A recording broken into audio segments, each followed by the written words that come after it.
మనం ఇప్పుడు బచ్చల కూర పులుసు చేస్తున్నాం కదా, ఇది బచ్చల కూర అండి. ఇది ఇంత పులుసు చాలా మంచి టేస్ట్ వస్తుంది అనమాట. ఇంకా ఎలా చేయాలో చూద్దామా.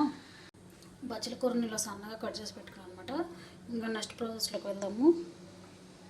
మనం స్టవ్ వెలిగించేసుకొని అందులో కొంచెం ఆయిల్ వేసేసుకుందాము.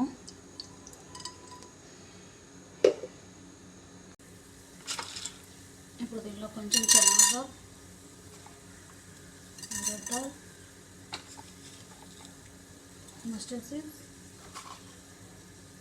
క్యూమన్ సీడ్స్ ఇవన్నీ వేగిపోయాయి కదా.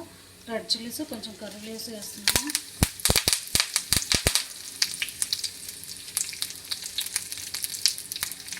అలాగే కొంచెం ఇంగు,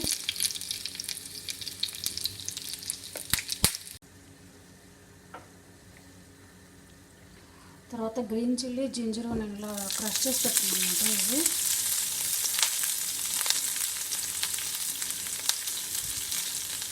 తర్వాత మనం ఆల్రెడీ కట్ చేసి పెట్టుకున్న బచ్చల కూర ఉంది కదా, అది కూడా వేసేస్తున్నాము.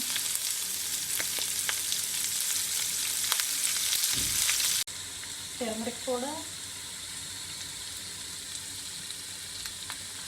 సాల్ట్,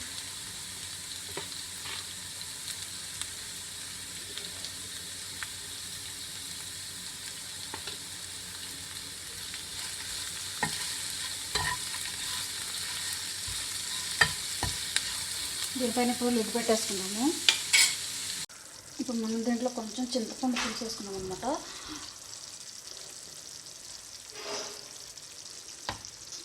వేసేసి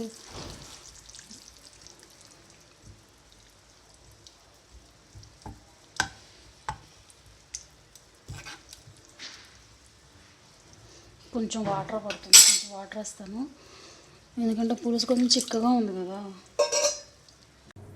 నేను కొంచెం ఒక హాఫ్ స్పూన్ బేకింగ్ పౌడర్ తీసుకున్నాను అన్నమాట. ఇందులో వాటర్ వేసేసుకుని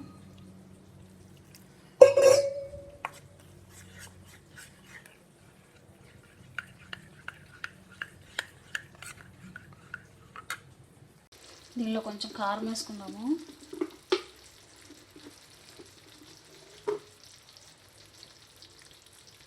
ఇంకా నేను పచ్చిమిర్చిను జింజర్ వేసాను కదా, అందుకని కారం కూడా కొంచెం తక్కువ వేస్తాను అనమాట.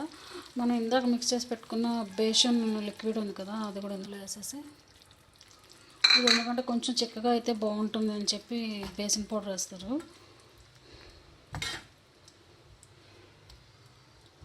కొంచెం సేపు దీన్ని మగ్గనిద్దాము. చూసారు కదా ఫ్రెండ్స్, ఇది బాగా దగ్గర కూడా వచ్చేసింది. ఇప్పుడు దీన్ని పక్కన పెట్టేసుకున్నాను అనమాట. కొంచెం చల్లారిన తర్వాత దీనికి ఒక ట్విస్ట్, అదేంటో చూద్దాం. ఇది ఇప్పుడు చల్లగా అయిపోయింది కదా. ఆ ట్విస్ట్ ఏంటంటే మస్టర్డ్ పౌడర్ అండి. ఇది ఆవాల పిండి అనమాట. బచ్చల కూర పులుసుకి ఇది వేసి లాస్ట్లో చేస్తే ఎంత మంచి ఫ్లేవరు, ఎంత మంచి టేస్ట్ ఉంటుంది. అదే అలాగనే వేసేయడం కాదు, కొంచెమే వేసుకోవాలి. ఇప్పుడు దీన్ని మిక్స్ చేసేసుకుందాము. ఇది అయిపోయింది కాబట్టి దీన్ని సర్వింగ్ బౌల్లో తీసేసుకుని సర్వ్ చేసేసుకోవడమే. ఎంత మంచి స్మెల్ వస్తుందో.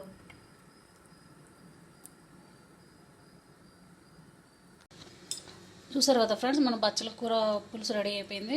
దీన్ని ఇంకా సర్వింగ్ బౌల్లో తీసేసుకున్నాం అనమాట. ఇంక దీన్ని సర్వ్ చేసేసుకొని తినేయడమే. ఎంత బాగుందో కదా అది చూడడానికి, అలాగే టేస్ట్ కూడా ఎమ్మీగా ఉంటుంది అనమాట. మీ అందరికీ నచ్చుతుందని అనుకుంటున్నాను ఇది.